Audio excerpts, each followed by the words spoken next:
Welcome back to the modding series. Just wanted to point out, as of the time of recording this, 98% of my viewers aren't subscribed. If you want to be part of that cool 2% subscribed, then hit the subscribe button below. That way people who are in need of modding can have the help and the ability to access my series. Now without further ado, enjoy the episode. Subscribe so legal programming can exist.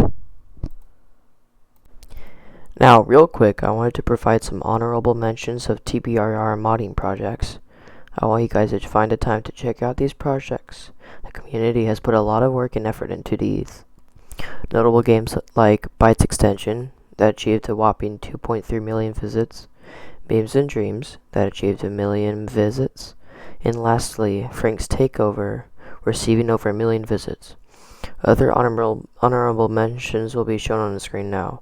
This is what your creativity can spark, and your game can be added to this list too one day. Just remember, never give up and always keep going. Hello again. Last episode we were able to set up the Pizzeria Roleplay Remastered mod to be in a functional state. However, if we playtest now, well, you can see the game is a sort of lackluster at the moment. Yes, everything looks cool and all, but if you pay attention, you may notice that there are no character animations at all, and there's no custom characters that you might have wanted. Now, you may not care about the animation part, but I sure do. So what we're going to do now is just start some basic animation out. Follow what I do now. The following part is going to be very descriptive, so you need to be very careful on what you do now. Instead of heading straight to the base game itself, let's deal with the animation. Open up Roblox Studio if you haven't already, click on New, click on Baseplate, or Classic Baseplate for you nostalgic players, and press Create New. Now, one thing we need to disclose is that this project does not have to be published. However, it's highly recommended you have a separate place or subplace available at your disposal. For me, I'm going to only save this to my files. Now, whoever's managing Roblox Studio seems to have an issue of making up their mind on where they want to place certain buttons on the toolbar. Currently, the animation plugin and build rig plugin that are pre-made have been moved to a new avatar tab. These are located at the very end of the list of options. For now, we're going to create a rig. Click on Rig Builder and click on R6. We do not want to create R15 rigs. And then, while in R6, click on Block Rig. You should see something inserted in the workspace after this. Remember, use WASD on your keyboard to move around, and right mouse button and hold to rotate your camera. Find your rig in the workspace, click on your rig, and hit F on your keyboard to center your camera facing to the rig. Once you're selecting the rig, go back to the Avatar tab on your toolbar. Click on Animation Editor, and select your rig once again once the Animation Editor window pops up. Now, if you want to make decent animations, you're going to want to have basic animation knowledge. However, if you're not that good at animating, I'll put the asset ID of the regular Roblox R6 walk animation and idle animation in the video description.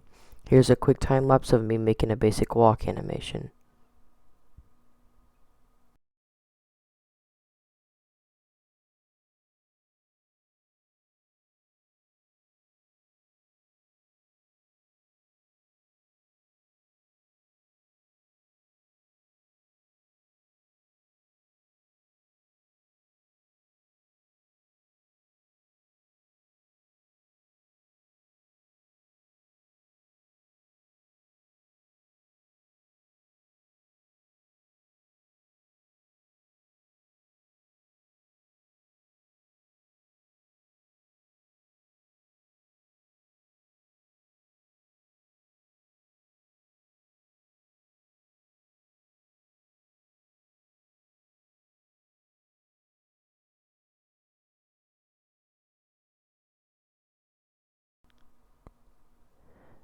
And there we have it, the walk animation we'll be using for our new character.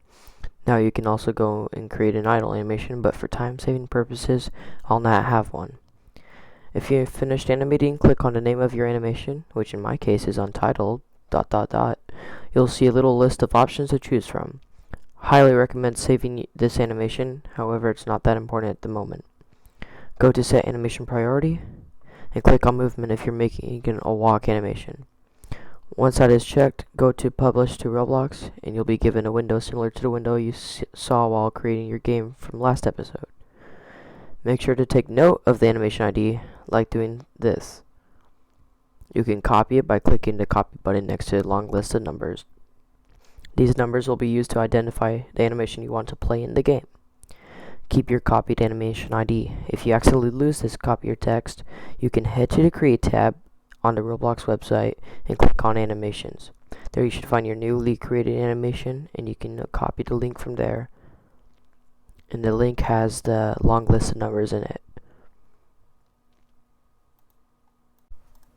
Now that our animation is complete, we finished step 1 of this tutorial. Step 2 is to actually make the character. You'll need a special model for this to work. I made a pre-made base model that can be accessed in the video description. Once you find the base rig model, take it and check your inventory using the toolbox, the 4 white squares. Insert the base rig model into your game. The half transparent parts are the middle parts of where the character contents will be attached to. You can see it's identical to the blocky R6 body. You can now take this time to model. However, I also model a character before recording. This will be the modding series mascot named Miller. Anyways, follow what I have to do with the finished character model. We need to center the body into the body rig we inserted. Once everything is aligned, put the body parts and parent them to the body rig's body part models. The middle parts are the half transparent parts, and they're the rig objects like stated earlier.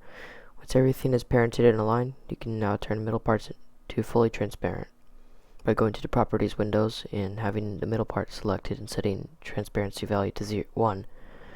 1 equals invisible, 0 equals visible. Note I am holding control while clicking and explore for all the middle parts.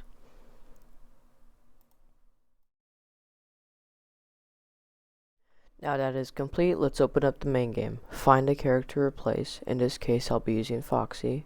Remove the model inside the Foxy folder, located in an animatronic data pack, inside a service script service, inside the economist script, etc., etc., and replace it with your character model.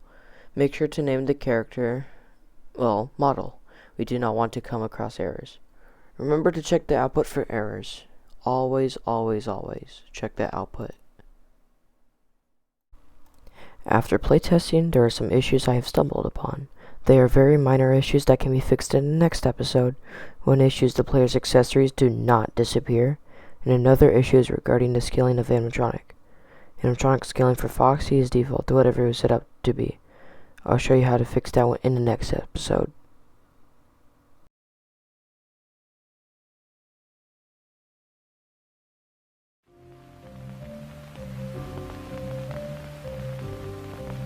Anyways, this is another short episode, much like the original. However, the next episode we'll start getting our hands even more dirty and work on programming. Woohoo! Excited to see what you guys create. Till next episode, I'll see y'all later. Don't forget the output will be your eternal friend forever. Bye bye.